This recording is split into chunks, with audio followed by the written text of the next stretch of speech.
Le conducteur a eu un trou noir. Il déclare ne pas se souvenir de l'accident. C'est grâce aux témoignages des personnes qui ont croisé sa route le soir du 22 juin que l'on peut reconstituer l'itinéraire du chauffard. Il roule vite, il fait des embardées et il s'engage à contresens sur la Sud 3 à hauteur de Petit Couronne. Après 9 km de course, il percute une autre voiture. Son conducteur n'est que légèrement blessé. Mais les deux passagers de la Clio meurent sur le coup et le chauffard est hospitalisé dans un état grave. Les familles des passagers étaient présentes à l'audience cet après-midi. Elles sont soulagées par la peine prononcée par le tribunal correctionnel, une peine lourde, 6 ans de prison ferme.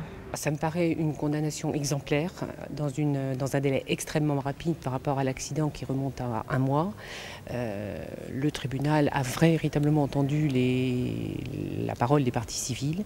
Il a sanctionné un comportement qui était complètement inadmissible et inconscient de la part d'un auteur qui conduit sans véritablement prendre tous les moyens, sous l'emprise de l'alcool. Mais Madame Diarra estime que cette décision va lui permettre de faire son deuil peut-être plus rapidement. Elle attendait de cette audience des explications qu'elle n'a pas eues.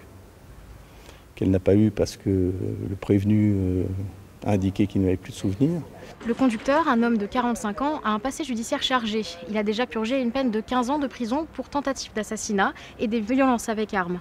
Ces derniers mois, il a été jugé 2 fois pour conduite en état d'ivresse. Son véhicule n'était pas assuré et il était en mauvais état. Le prévenu a maintenant 10 jours pour faire appel de sa condamnation.